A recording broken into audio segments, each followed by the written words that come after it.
ये दोस्तों सब्सक्राइब करें हमारे यो हेल्प यूट्यूब चैनल को और इस बेल आइकन को दबाइए सरकारी नौकरी के वीडियो सबसे पहले देखने के लिए। ये एकदम फ्री है।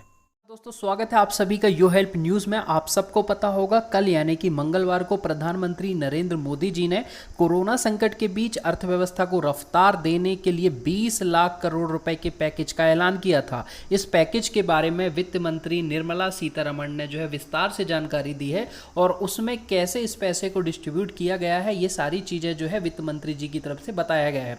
सबसे पहली बात यहाँ पर ये आई है कि इनकम टैक्स रिटर्न फाइलिंग की जो डेडलाइन है उसे बढ़ा दिया गया है, इसे 30 सितंबर तक कर दिया गया है। इसी तरह से विवाद से विश्वास स्कीम की डेडलाइन को 31 दिसंबर 2020 तक जो है वो कर दिया है। इससे पहले 30 जून जो था इसका लास्ट डेट था और जितने भी टैक्स पेयर्स हैं उन सबको 31 मार्च 2021 तक टीडीएस कटौती में जो है 25% की जो है राहत मिलेगी। बता दें कि सरकार टीडीएस के जरिए टैक्स जुटाती है।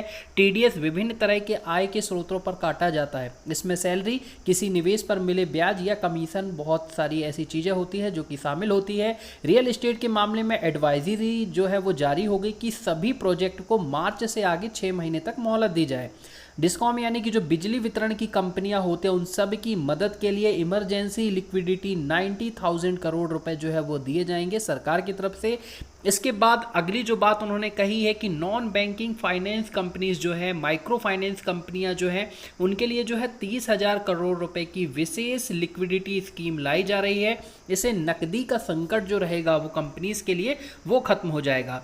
एनबीएफसी को 45,000 करोड़ रुपए की पहले से चल रही योजना का विस्तार होगा। वहीं आंशिक ऋण गारंटी योजना का विस्तार होगा। यहाँ पर जो अगला अपडेट है वो ये है कि ईपीएफ पर भी बड़ी राहत दी गई है वित्त मंत्री की तरफ से। उन्होंने बताया है कि सरकार अब अगस्त तक कंपनी और कर्मचारियों की तरफ से 12% प्लस 12% की रकम ईपीएफओ में जमा करेगी। इससे करीब 75 लाख से ज़्यादा कर्मचारी और संस्थाओं को जो है इससे फ़ायदा मिलेगा। बता दें कि मार्च, अप्रैल और मई में भी सरकार ने कंट्रीब्यूट किया था।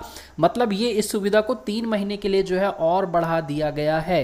इसके साथ ही नया अपडेट ये है कि एमएसएमई सेक्टर की जो परिभाषा उसको बदल दिया गया है।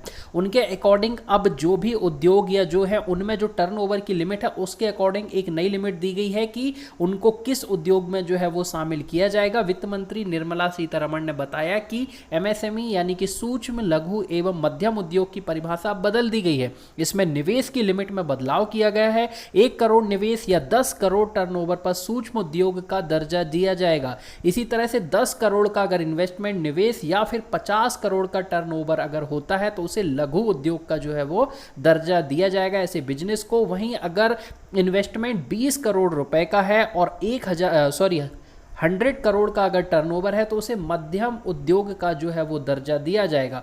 ये सब बातें जो है वित्त मंत्री जी ने आज अपनी स्पीच में कहा है। और 200 करोड़ तक का जो टेंडर है वो ग्लोबल नहीं होगा। यह एमएसएमई के लिए एक बड़ा कदम है। इसके अलावा एमएसएमई को जो है ई मार्केट से जोड़ा जाएगा। सरकार एमएसएमई के बाकी पेमेंट 45 दिनों के अंदर ही करेगी।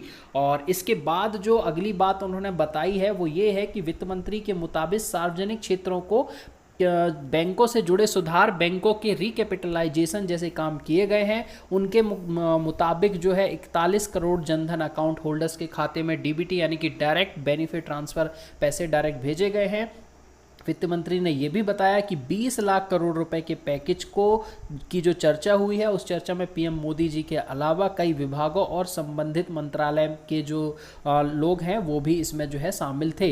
वित्त मंत्री के मुताबिक एमएसएमई जो सक्षम है लेकिन कोरोना की वजह से, एमएसएमई मतलब जो भी उद्योग है छोटे बड़े, अगर वो कोरोना की वजह से परेशान है उन्हें कारोबार विस्तार के लिए 10,000 करोड़ रुपए के फंड के माध्यम से जो है वो मदद दी जाएगी। तो इस तरह से देखिए मोटे तौर पर इसमें जो ज़्यादातर सपोर्ट किया गया है वो जिनके पास बिजनेस है, छोटा बड़ा जो भी व्यापारी लोग हैं उनके लिए यहाँ पे कहा गया है। साथ ही साथ इनकम टैक्स रिटर्न फाइलिंग में भी बदलाव किया गया है।